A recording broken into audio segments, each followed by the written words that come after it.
आदरणीय दर्शक महानुभावहरू नमस्कार। तपाईँ अहिले हेर्दै हुनुहुन्छ एचडी नेपाल र म छु नवराज बस्नेत। आज हामीसँग हुनुहुन्छ जनता समाजवादी पार्टीका केन्द्रीय सदस्य हुनुहुन्छ। उहाँसँग रहेर आज हामी नेपालको वर्तमान राजनीतिक अवस्था अनि जनता समाजवादी पार्टीको अवस्था के कस्तो छ भनेर उहाँसँग रहेर कुराकानी गर्ने छौँ। आज हामीसँग राष्ट्रिय जनता समाजवादी पार्टीका केन्द्रीय सदस्य सोमराज जनैदार हुनुहुन्छ। उहाँलाई कार्यक्रममा स्वागत गर्दछौँ। स्वागत छ यहाँलाई हाम्रो कार्यक्रममा। धन्यवाद नवराजजी, तपाईँको एचडी नेपालमा पनि धन्यवाद। अनि के छ, आराम हुनुहुन्छ? ठिक छु। अनि के छ, अनि तपाईँको यो जनता समाजवादी पार्टी पछिल्लो समयमा तपाईँको पार्टी भनौँ होइन, यो जनता समाजवादी पार्टी बढी ओली पक्षतिर नै ललायत छ भन्ने छ, यो कुरा के हो खास?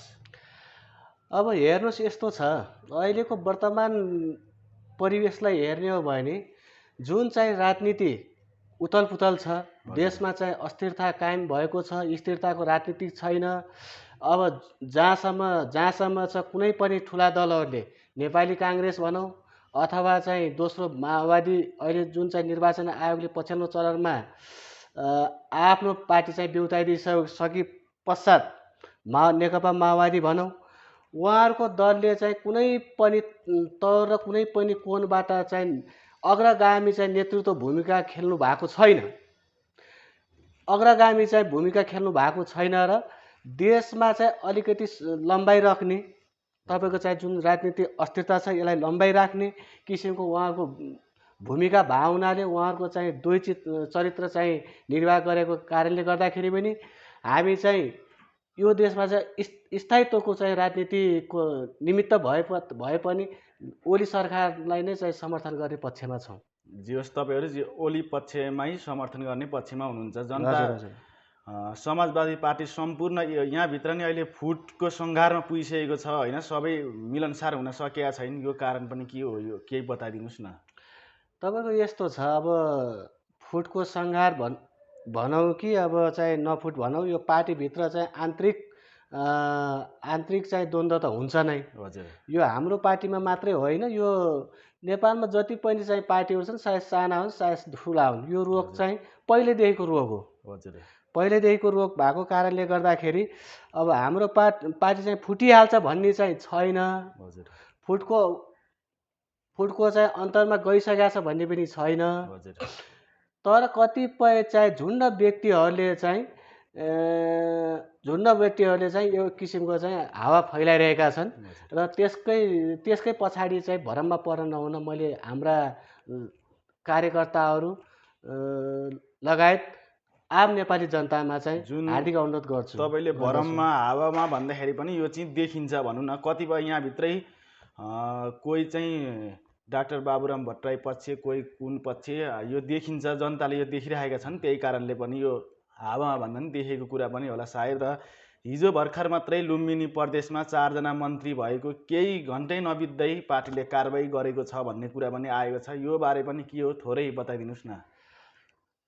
अब यस्तो छ, हिजो मात्रै पार्टी त अब हिजो मात्रै चाहिँ हाम्रो जनता समाजवादी पार्टी नेपालले चाहिँ लुम्बिनी प्रदेश सरकारलाई समर्थन गरेको छ र 4 जना मन्त्री पनि चाहिँ भइसक्नु भयो र पदभार पनि गरिसक्नु भयो। त्यो स्थितिमा कुनै व्यक्ति विशेषले आफ्नो स्वार्थको निम्ति, आफ्नो चाहिँ स्वार्थ पुरा नभएको निम्ति र पार्टी चाहिँ फुटको सङ्घारमा पुग्यो र चाहिँ 4 जना सभासदलाई चाहिँ कारबाही गरियो भनेर एउटा चाहिँ प्रदेश कमिटीले कारबाही गर्यो भनेर एकजना केन्द्रीय सदस्यले निकाल्नु भयो। हजुर, एकजना भन्नाले कसले, त्यो पनि बताइदिनुहोस् न हामीलाई। अब भनौँ हाम्रो चाहिँ एकजना केन्द्रीय सदस्य अशोक यादव हुनुहुन्छ, उहाँले चाहिँ निकाल्नु भएछ प्रेस विज्ञप्ति। पार्टीले 4 जना मन्त्रीलाई कारबाही गर्नुपर्छ भन्न उहाँले प्रेस विज्ञप्ति कारबाही गर्नुपर्छ भन्दा पनि कारबाही गरियो र चाहिँ कुनै पनि पदमा नरहने गरी चाहिँ कारबाही गरियो भनेर उहाँले प्रेस विज्ञप्ति निकाल्नु भयो। र त्यो जहाँसम्म छ पार्टीको मर्म र पार्टीको विधान भन्दा चाहिँ भन्दा फरक रहेर चाहिँ उहाँहरूले चाहिँ त्यो किसिमको एउटा लालछाना लगाउने किसिमको एउटा आफ्नो चाहिँ चर्चा कमाउने किसिमले चाहिँ उहाँले प्रेस विज्ञप्ति निकाल्नु भएको छ। यसमा कुनै पनि सत्यता छैन।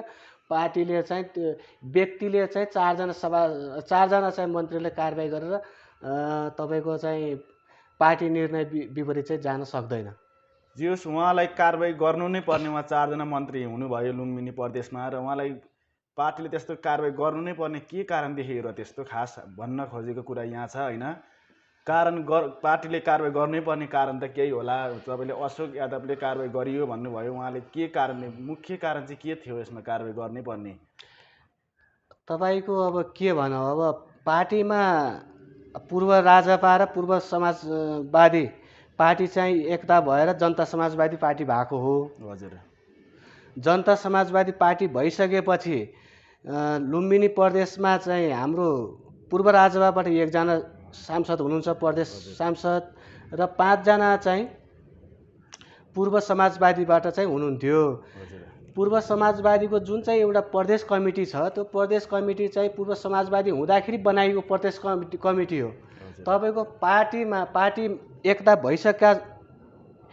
एकता भइसके पश्चात र समायोजन केन्द्रमा चाहिँ समायोजन भइसके पश्चात स्वत चाहिँ त्यो समाजवादी प्रदेश कमिटी समाजवादीको चाहिँ त्यो स्वत चाहिँ खारिज भएको स्थिति हो। अब त्यसमा पनि अहिले जनता समाजवादी पार्टी प्रदेश कमिटी भनेर नाम दिएर कारबाही गरिएको छ भन्नु चाहिँ कहाँसम्म चाहिँ मूर्खता हो। यो एकदमै चाहिँ उहाँहरूले नि बुझ्ने कुरो हो र सबैले बुझ्ने कुरो हो। यसमा उहाँहरूको चाहिँ कुन हिसाबले कसरी चाहिँ उहाँ व्यक्ति तवरमा चाहिँ लाग्नु भएको छ त्यो मलाई पनि त्यति चाहिँ ठ्याक्कै जानकारी भएन। पार्टीको प्रष्ट भन्ने पनि दुईधार चाहिँ देखिएको छ। र गण्डकी प्रदेशमा अस्ति मात्रै हाम्रो चाहिँ पृथ्वी सुब्बा गुरुङको निमित्त अविश्वासको प्रस्ताव चाहिँ दर्ता गर्नको लागि चाहिँ त्यहाँ पनि हाम्रो 2टा चाहिँ प्रदेश सांसद हुनुहुन्छ। उहाँहरूले पनि चाहिँ अविश्वासको प्रस्तावकै पक्षमा चाहिँ सिग्नेचर गरेर चाहिँ पेश गर्नु भएको छ। र त्यही घटना लुम्बिनीमा चाहिँ गर्ने किसिमको थियो।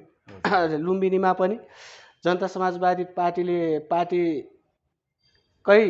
5 जना सांसद लगायतले हस्ताक्षर गरेर प्रदेश सरकारको मुख्यमन्त्रीबाट हटाउनको निमित्त अविश्वासको प्रस्ताव चाहिँ पेश गरिसक्नु भएको पनि स्थिति थियो।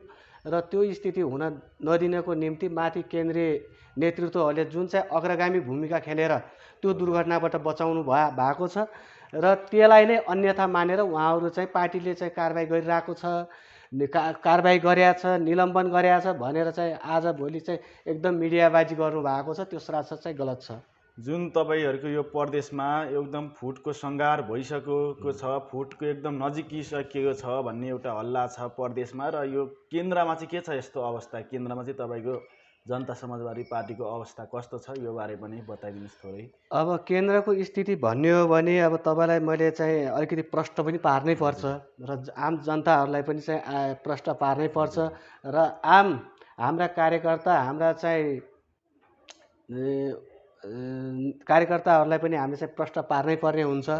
तपाईँको अहिलेको राजनीति के छ भन्दाखेरि पनि मेन चाहिँ जनता समाजवादी पार्टी सरकारमा नजानुको मुख्य कारण चाहिँ 1-2टा मुद्दाहरू थिए। मुद्दाहरू थिए। त्यही मुद्दामा अडिग भएर चाहिँ जनता समाजवादी पार्टी चाहिँ यत्रो 2 वर्ष 2.5 वर्ष बितिसक्दा पनि सरकारमा चाहिँ गएन र प्रतिपक्षको चाहिँ भूमिका खेलिराख्यो। कस्तो खाले मुद्दा थिए भन्नु? त्यो म त्यो विषयमा आउँदैछु। प्रतिपक्षको चाहिँ भूमिका खेल्यो र चाहिँ सरकारमा चाहिँ गएन। जुन चाहिँ मधेसबारे यो पहिलेदेखि हामी भन्दै आएका थियौँ यो संविधान चाहिँ पूर्ण छैन भनेर। एउटा चाहिँ पहिचानका चाहिँ मागहरू उठाएका थियौँ र अन्य चाहिँ दलित हक अधिकारका कुराहरू चाहिँ सुनिश्चित गर्ने चाहिँ उठाएका थियौँ। लगायत चाहिँ मधेस आन्दोलनमा भएका चाहिँ घटनाहरू कतिपय चाहिँ अहिले पनि चाहिँ जेल जीवन बिताइरहेका छन् र त्यसको चाहिँ रिहाई भनेका थियौँ। त्यस्तै चाहिँ जुन चाहिँ पश्चिम चाहिँ टिकापुर घटना तपाईँको चाहिँ हाम्रो माननीय रेशम चौधरी अहिले पनि चाहिँ तपाईँको चाहिँ जनताबाट जननिर्वाचित भएर पनि चाहिँ बन्दीजी पनि बिताइराख्नु भएको छ जेलमा। तपाईँहरूलाई थाहा हुनुपर्ने हो, हजुर थाहा हुनुपर्ने। उहाँको चाहिँ रिहाई चाहिँ को लागि चाहिँ हामीले एकदमै चाहिँ माग गरेका थियौँ र कुनै पनि सरकारले यही पेरोफेरोमा चाहिँ 2-3टा सरकारहरू बनिसके। काङ्ग्रेसको बन्यो, तपाईँको चाहिँ प्रचण्डजी बन्नुभयो, शेरबहादुरजी बन्नुभयो र उहाँहरूले पनि कुनै चाहिँ सुनाइ गर्न सक्नु भएको स्थिति थिएन। र त्यसै कुरालाई लिएर अहिले त हामी चाहिँ जो बाटामा हिँड्नु भएको छ, जो चाहिँ सरकारभन्दा बाहिर हुनुहुन्छ उहाँहरूलाई चाहिँ हाम्रो मान्छे रिहाई गरिदिनुहोस्, हाम्रो मुद्दा संशोधन गरिदिनुहोस् भन्दै हिँड्ने त होइन नि त। एकदम हो। हामी त तपाईँको चाहिँ जो सरकारमा छ, जसले चाहिँ सरकार चाहिँ चलाइरहेको छ, जो चाहिँ यो देशको चाहिँ प्रधानमन्त्री छ, उहाँसँग नै हामीले माग गर्ने हो। र त्यही माग गर्ने सिलसिलामा चाहिँ ओली सरकारसँग चाहिँ हाम्रो चाहिँ केही सहकार्य सहमतिले चाहिँ अग्र रूप लिएको हुँदाखेरि बाहिर बसेर चाहिँ धमिलो पानी माछा मार्नेहरू चाहिँ अलिकति झल्केका हुन् र त्यसैलाई उठाएर चाहिँ पार्टी यस्तो उस्तो भन्ने चाहिँ आवाज भइरहेको छ, त्यति मात्रै हो। जुन अब हामी तपाईँको यो जनता समाजवादी पार्टीको बारेमा कुराकानी गर्नेछौँ। यो जनता समाजवादी पार्टीको खास नीति नियम कस्तो छ र पछिल्लो समयमा एकदम नेपालका युवाहरू बढी मात्रामा जनता समाजवादी पार्टीमा अलिक आकर्षित भएको पनि देखिन्छ होइन। परदेशमा अलिकति फुटको पनि सङ्घारमा छ यो विषयमा। र अहिले गाउँदेखि सहरसम्म जतासुकै जनता समाजवादी पार्टीमा युवाहरू अलिकति आकर्षित भएका छन्। यसको नीति नियम राम्रो भएर हो कि अरू पार्टीमा र अरू पार्टीबाट पनि समावेश धेरै भएको छ र यो विषयमा के कारणले चाहिँ हो, यो बारेमा नि थोरै बताइदिनुहोस् न। अब तपाईँको जनता समाजवादीको त आफ्नो प्रष्ट चाहिँ धारणा, प्रष्ट चाहिँ लक्ष्य नै छ। हामीले भनेका छौँ सङ्घीयता, तपाईँको चाहिँ सङ्घीयता, सुशासन, समृद्धि र समाजवाद भनेका छौँ। हाम्रो प्रष्ट छ। अब विचारधारा को कुरा गर्ने हो भने अब कुनै दलको चाहिँ लक्ष्य यो वादका कुरा गर्ने, कुनै दलको चाहिँ नराम्रो वाद भन्ने नै छैन। कुनै दलको नि छैन, कुनै दलका नराम्रो चाहिँ छैनन्। तर त्यो भविष्यको चाहिँ वाद भन्दा पनि अहिले वर्तमान चाहिँ स्थितिमा कसले के गर्न सक्छ भन्ने मुख्य कुरो हो। मुख्य कुरो हो। त्यसमा चाहिँ अहिले जुन तराईमा मात्रै एक क्षेत्रीय चाहिँ राजनीति गरिरहेको पार्टी थियो, पहिले चाहिँ फोरम भएर चाहिँ एउटा क्षेत्रीय राजनीति गरिरहेको थियो, मधेसवादी राजनीति गरिरहेको थियो।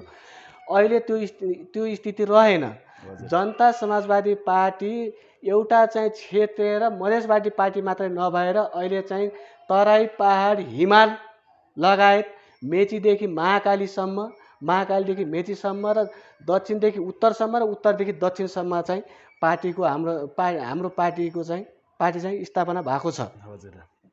र 77 जिल्लामा चाहिँ हाम्रो चाहिँ स्थापना भएको छ। यो हाम्रो भनेको चाहिँ राष्ट्रिय पार्टी हो। तपाईँले भन्नुभयो तपाईँको चाहिँ किन यसरी आकर्षण भएको छ जनता समाजवादी पार्टीमा भनेर भन्नुभयो, त्यो ठिकै भन्नुभयो। अहिले भनेको जनता समाजवादी पार्टी भनेको यिनी ठुला दल काङ्ग्रेस, कम्युनिस्ट लगायत चाहिँ माओवादी लगायत पछिको चाहिँ वैकल्पिक शक्ति भनेको चाहिँ जनता समाजवादी पार्टी नै थियो। र अबका युवाहरूले, अबका चाहिँ आम नागरिकहरूले यो वर्षौँदेखि चाहिँ यो देशमा राज गर्दै आएका राजनीतिक दलहरूको विकल्प खोज्ने क्रममा चाहिँ जनता समाजवादी पार्टीलाई चाहिँ समर्थन गर्नु र जनता समाजवादी पार्टी प्रति चाहिँ विश्वास गर्नु र भरोसा गर्नु भनेको चाहिँ अहिलेको वर्तमान परिवेशमा चाहिँ एकदम चाहिँ जायज कुरा हो, जायज सोच छ। र परिवर्तनको एक किसिमको चाहिँ युवामा चाहिँ परिवर्तन आएको पक्कै पनि हो। र यो पार्टीमा चाहिँ हाम्रो अहिले भन्यो भने धेरै राम्रा चाहिँ दार्शनिक नेतादेखि ल्याएर तपाईँको चाहिँ विज्ञदेखि ल्याएर सबैको सम्मिलित त एक किसिमको चाहिँ कमिटी छ। तपाईँले देख्नु भएको छ। अब विभिन्न चरणबद्ध आजभन्दा चाहिँ 30-35 वर्ष पहिले चाहिँ राजनीति गर्दै आउनुभएको महन्त ठाकुर सर्दै चाहिँ महेन्द्र ठाकुरजीले चाहिँ अध्यक्षता गर्नुभएको छ। त्यस्तै चाहिँ उपेन्द्र यादवजीले पनि चाहिँ अध्यक्षता गर्नुभएको छ।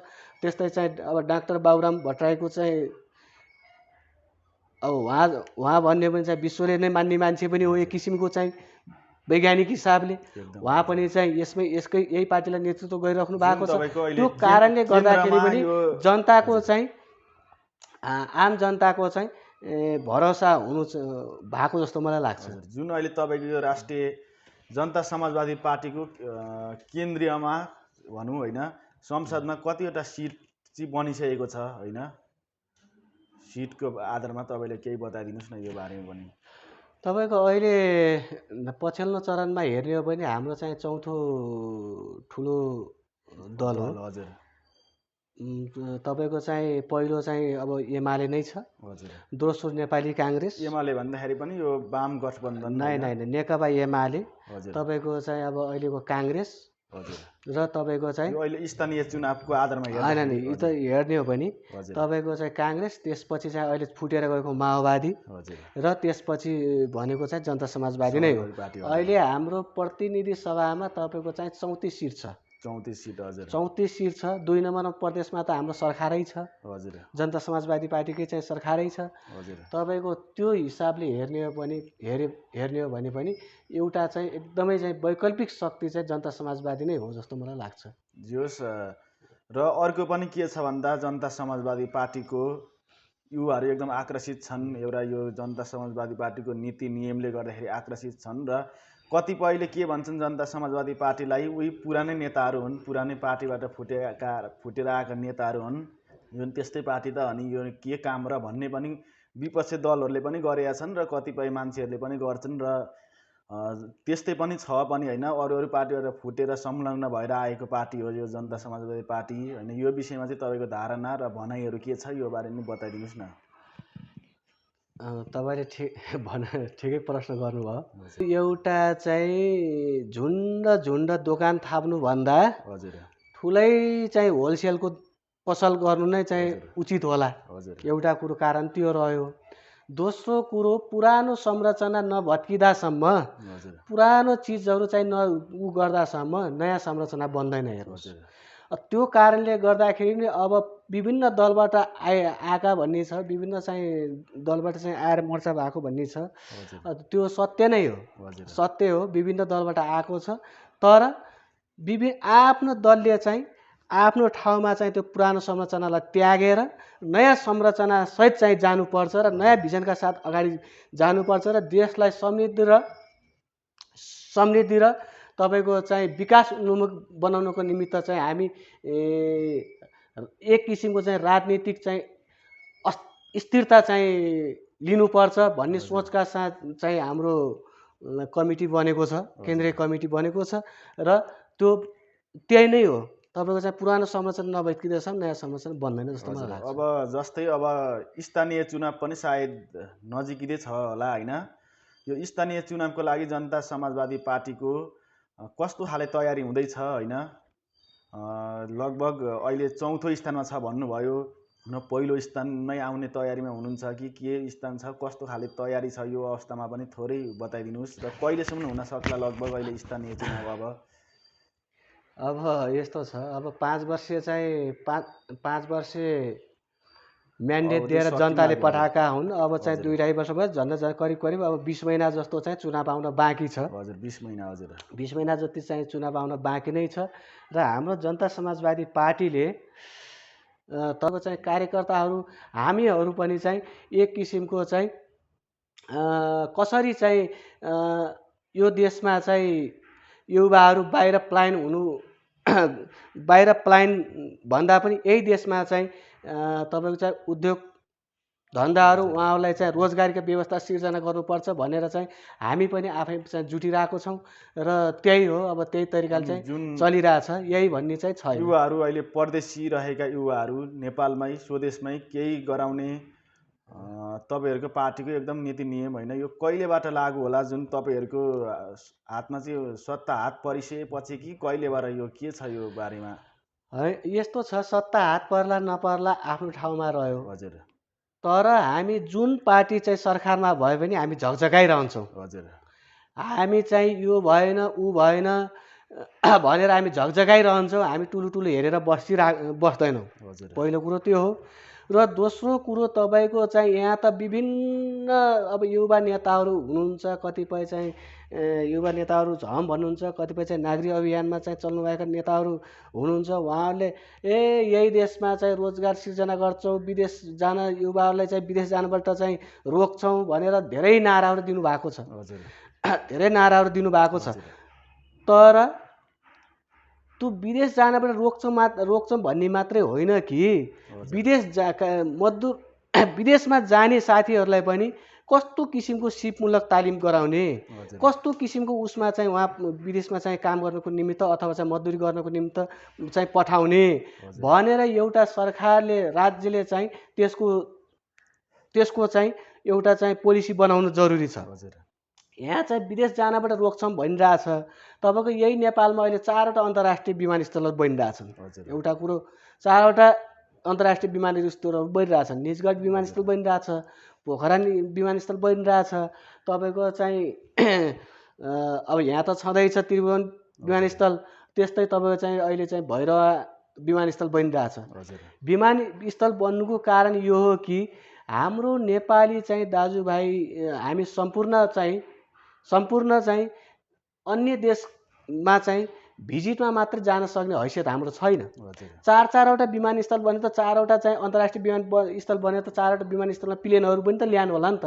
एकदम हजुर ल्यानु होला। हजुर त्यहाँ त प्लेन चाहिँ मान्छे भरेरै लाने होला। हजुर त्यो तपाईँको चाहिँ भिजिट भिसामा जाने मात्रै मान्छेहरू जान्नन् होला। हजुर त्यो कारणले गर्दाखेरि पनि विमानस्थलहरू तीव्र रूपले चाहिँ 5-7वटा थपिराख्ने अनि युवालाई चाहिँ विदेश जानबाट रोक्छौँ भन्नुको कुनै तुक छैन। हेर्नुहोस्, हजुर कुनै तुक छैन। बरु राज्यले चाहिँ कस्तो चाहिँ ठाउँमा पठाउँदाखेरि कुन सिपमूलक बनाएर चाहिँ पठाउने भन्ने कुरो चाहिँ त्यसको ज्ञान दिन जरुरी छ, त्यसको शिक्षा दिन जरुरी छ र त्यसको चाहिँ तपाईँको चाहिँ सिपमूलक तालिमहरू चाहिँ सिकाउनु जरुरी छ। त्यो किसिमको सिकाएर चाहिँ अलिकति व्यवस्थित वैधानिक किसिमको चाहिँ मजदुरहरूलाई चाहिँ विदेश जाने साथीहरूलाई चाहिँ त्यो वैज्ञानिक किसिमको चाहिँ शिक्षा चाहिँ दिएर पठायो भने चाहिँ कार्यकर्ताहरू हामीहरू पनि चाहिँ एक किसिमको चाहिँ कसरी चाहिँ यो देशमा चाहिँ युवाहरू बाहिर प्लान भन्दा पनि यही देशमा चाहिँ तपाईँको चाहिँ उद्योग धन्दाहरू उहाँहरूलाई चाहिँ रोजगारीको व्यवस्था सिर्जना गर्नुपर्छ भनेर चाहिँ हामी पनि आफै चाहिँ जुटिरहेको छौँ र त्यही हो। अब त्यही तरिकाले चाहिँ चलिरहेछ। यही भन्ने चाहिँ छ। युवाहरू अहिले परदेशी रहेका युवाहरू नेपालमै स्वदेशमै केही गराउने तपाईँहरूको पार्टीको एकदम नीति नियम होइन। यो कहिलेबाट लागू होला? जुन तपाईँहरूको हातमा चाहिँ सत्ता हात परिसकेपछि कि कहिलेबाट यो के छ यो बारेमा? है यस्तो छ, सत्ता हात पर्ला नपर्ला आफ्नो ठाउँमा रह्यो। हजुर तर हामी जुन पार्टी चाहिँ सरकारमा भए पनि हामी झकझकाइरहन्छौँ। हजुर हामी चाहिँ यो भएन ऊ भएन भनेर हामी झकझकाइरहन्छौँ। हामी टुलु हेरेर बस्दैनौँ। हजुर पहिलो कुरो त्यो हो। र दोस्रो कुरो तपाईँको चाहिँ यहाँ त विभिन्न अब युवा नेताहरू हुनुहुन्छ। कतिपय चाहिँ युवा नेताहरू झम भन्नुहुन्छ, कतिपय चाहिँ नागरिक अभियानमा चाहिँ चल्नुभएका नेताहरू हुनुहुन्छ। उहाँहरूले यही देशमा चाहिँ रोजगार सिर्जना गर्छौँ, विदेश जान युवाहरूलाई चाहिँ विदेश जानबाट चाहिँ रोक्छौँ भनेर धेरै नाराहरू दिनुभएको छ। हजुर धेरै नाराहरू दिनुभएको छ। तर त्यो विदेश जानबाट रोक्छौँ भन्ने मात्रै होइन कि मजदुर विदेशमा जाने साथीहरूलाई पनि कस्तो किसिमको सिपमूलक तालिम गराउने, कस्तो किसिमको उसमा चाहिँ उहाँ विदेशमा चाहिँ काम गर्नको निमित्त अथवा चाहिँ मजदुरी गर्नको निमित्त चाहिँ पठाउने भनेर एउटा सरकारले राज्यले चाहिँ त्यसको चाहिँ एउटा चाहिँ पोलिसी बनाउनु जरुरी छ। यहाँ चाहिँ विदेश जानबाट रोक्छौँ भनिरहेछ। तपाईँको यही नेपालमा अहिले 4वटा अन्तर्राष्ट्रिय विमानस्थलहरू बनिरहेछन्। एउटा कुरो 4वटा अन्तर्राष्ट्रिय विमानस्थलहरू बनिरहेछन्। निजगढ विमानस्थल बनिरहेछ, पोखरा विमानस्थल बनिरहेछ। तपाईँको चाहिँ अब यहाँ त छँदैछ त्रिभुवन विमानस्थल। त्यस्तै तपाईँको चाहिँ अहिले चाहिँ भैरवा विमानस्थल बनिरहेछ। विमानस्थल बन्नुको कारण यो हो कि हाम्रो नेपाली चाहिँ दाजुभाइ हामी सम्पूर्ण चाहिँ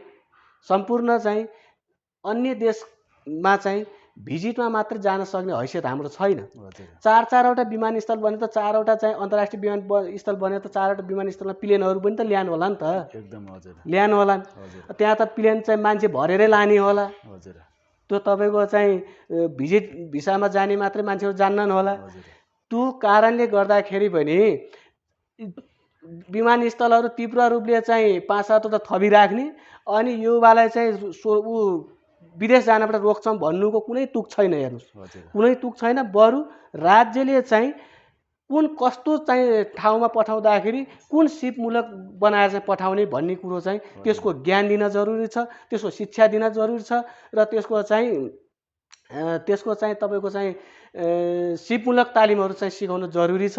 त्यो किसिमको सिकाएर चाहिँ अलिकति व्यवस्थित वैधानिक किसिमको चाहिँ मजदुरहरूलाई चाहिँ विदेश जाने साथीहरूलाई चाहिँ त्यो वैज्ञानिक किसिमको चाहिँ शिक्षा चाहिँ दिएर पठायो भने चाहिँ राम्रो होला र सहज होला जस्तो मलाई लाग्छ।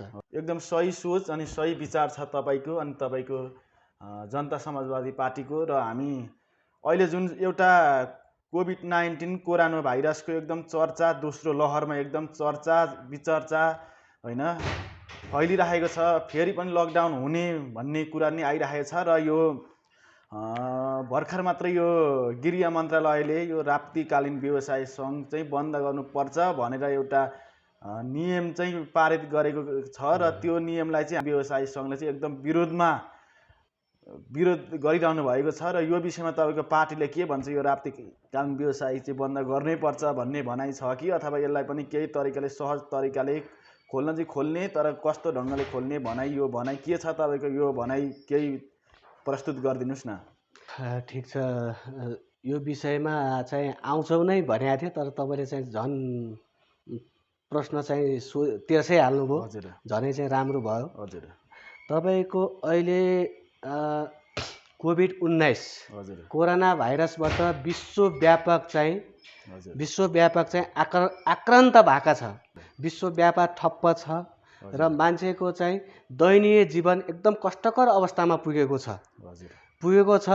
र पुग्दै पनि कतिपय देश त विकसित देशहरूमा त तपाईँको चाहिँ त्यहाँका जनताहरूले लकडाउन भए तापनि त्यसको महसुसै गर्न पाउँदैनन्, किनकि त्यहाँको राज्यले हरेक जनतालाई चाहिँ बाँच्न पाउनको निमित्त लकडाउन गरे तापनि उहाँहरूको चाहिँ घरमै चाहिँ धेरै किसिमका चाहिँ सेवा सुविधा भन्दाखेरि पनि चाहिँ खाने बस्नेको चाहिँ ग्यारेन्टी गरेको छ। तर हाम्रो देश नेपालमा चाहिँ हामी देखिहाल्यौँ 3 महिना झन्डै चाहिँ 3-4 महिनाको चाहिँ लकडाउन भयो, 6 महिना भनौँ न, 6 महिनै लकडाउन भयो। लकडाउन हुँदाखेरि यहाँ चाहिँ कतिपय ठाउँमा खाना नपाएर भोकै मरेको पनि चाहिँ समाचारहरू आए र त्यसैको चाहिँ उसमा कोभिडले मर्नु भन्दाखेरि पनि 365 जना कि कति तथ्याङ्क चाहिँ यस्तै होला, 365 जना चाहिँ त्यही खाना र हरेक चाहिँ उबाट तनावमा पर्दाखेरि चाहिँ आत्महत्या गर्ने पनि स्थिति आयो र कुनै पनि चाहिँ जनताले राज्यले गरेको चाहिँ एउटा राज्यले दिएको सेवा सुविधाको चाहिँ राम्रोसँग अनुभूति गर्न पाएनन्। अब फेरि पनि लकडाउन चाहिँ गर्ने भन्ने चाहिँ एउटा स्वास्थ्य मन्त्रालयले पनि चाहिँ भनिरहेको छ लकडाउनै त नगर्ला, तर कतिपय हदमा त अब तपाईँ हामी पनि चाहिँ सजग हुनुपर्छ। सबैभन्दा रोग र महामारी भन्दा ठुलो चाहिँ लकडाउन होइन। पहिलो कुरो त महामारीबाट बच्न पर्यो, रोगबाट बच्न पर्यो, त्यसको निम्ति चाहिँ आम नेपाली जनता नै चाहिँ सजग हुन जरुरी छ। र कतिपय स्थितिमा तपाईँको चाहिँ जुन मजदुर गर्ने साथीहरू हुनुहुन्छ, जुन चाहिँ व्यवसाय गर्ने साथीहरू हुनुहुन्छ, जुन चाहिँ कतै गएर चाहिँ कमाएर लिने साथीहरू हुनुहुन्छ, त्यस्तो व्यक्तिहरूको चाहिँ पहिचान गरेर राज्यले चाहिँ उनीहरूलाई पनि लकडाउन गर्दाखेरि पनि चाहिँ लकडाउनको गरेको जस्तो अनुभूति नहोस् भन्ने किसिमले राज्यले चाहिँ प्रष्ट तरिकाले पोलिसी बनाउनुपर्छ र त्यस्ता किसिमका चाहिँ प्याकेजहरू बनाएर तयारीका साथमा चाहिँ लकडाउन गऱ्यो भने त्यो तरिकाले गर्नुपर्छ। होइन भने चाहिँ लकडाउन गर्नुको चाहिँ औचित्य रहँदैन। पहिलो 6 महिनामा चाहिँ जनताले बुझिसकेका छन् र त्यही कुराले पनि अहिले चाहिँ जुन चाहिँ भिडभाड हुने कामहरू रात्रिकालीन चाहिँ व्यवसायहरूलाई चाहिँ बन्द गर्ने गृह मन्त्रालयले अथवा स्वास्थ्य मन्त्रालयले चाहिँ भनेको छ र मन्त्री परिषदले पनि चाहिँ पारित गरेको छ र रात्रिकालीनमा पनि बढी घुलमेल हुँदा बढी चाहिँ ऊ हुन्छ भन्ने कुरो त्यो सजगता अप्नाएर चाहिँ कतिसम्म गर्न दिने भन्ने कुरो चाहिँ त्यसको चाहिँ एउटा खाका अथवा एउटा चाहिँ एजेन्डा तयार पार्नुपर्छ जस्तो मलाई लाग्छ। जस एउटा कसरी गर्ने बन्द चाहिँ नगर्ने तर कसरी चलाउने अलिकति सहज ढङ्गबाट चलाउँ, अलिकति कोरोना भाइरसबाट अलिकति बस्ने तरिकाले चलाउँ भन्ने चाहिँ एउटा तयार होस् भन्ने तपाईँको भनाइ छ। हजुर हजुर हजुर हामी लगभग कार्यक्रमको अन्तिम चरणमा छौँ। तपाईँ एउटा जनता समाजवादी पार्टीको एउटा जोस जाँगरसँग लागि परिरहनु हुने एउटा युवा नेता केन्द्रीय सदस्य हुनुहुन्छ र तपाईँको अनि एउटा जनता समाजवादी पार्टीको हाम्रो आम नेपाली जनतालाई दिनुपर्ने सल्लाह सुझाव त्यस्तो केही भए दिनुहोला। होइन हामी अन्तिम चरणमा छौँ। अन्तिममा यो जनतालाई आम नेपाली जनतालाई सल्लाह सुझाव दिनुहोला। मैले प्रश्न के भन्छु भन्दाखेरि पहिलो कुरो त हाम्रो चाहिँ जनता समाजवादी पार्टीमा जुन चाहिँ विचलन आएको छ यो विचलन होइन, एउटा किसिमको चाहिँ पार्टीभित्र हुने आन्तरिक छलफल नै हो र त्योबाट कोही पनि चाहिँ हाम्रा कार्यकर्ता हाम्रा कुनै पनि चाहिँ नआत्तिनु हुन म चाहिँ अनुरोध गर्दछु र त्यस्तै चाहिँ जुन कोभिड-19 कोरोना भाइरसले चाहिँ एक किसिमको त्रास देखाइरहेको छ र बढ्दै पनि आइरहेछ। हाम्रै नजिक चाहिँ छिमेकी भारतमा चाहिँ दिनौँ एकदमै धेरै बढिरहेको छ र यसको निमित्त पनि आम नेपाली जनताहरूले चाहिँ आफै सजग रहन र तपाईँको चाहिँ रहनको निमित्त म हार्दिक अनुरोध गर्दछु। हजुर आज हामीसँग हुनुहुन्थ्यो जनता समाजवादी पार्टीका केन्द्रीय सदस्य युवा नेता सोमराज जनैदार हुनुहुन्थ्यो। उहाँसँग रहेर आज हामीले जनता समाजवादी पार्टीको वर्तमान अवस्थाको बारेमा र अब आउने यो जनता समाजवादी पार्टीले कहाँसम्म पुर्याउने के गर्ने भन्ने यो जनता समाजवादी पार्टीको नीति नियमको बारेमा रहेर कुराकानी गऱ्यौँ। अर्को हप्ता फरक व्यक्ति, फरक धारणा, फरक विचारका साथ फेरि उपस्थित हुने बाचा गर्दै आजको लागि भने कार्यक्रमबाट म नवराज बस्नेत बिदा हुन चाहन्छु। हस्त, धन्यवाद, नमस्कार।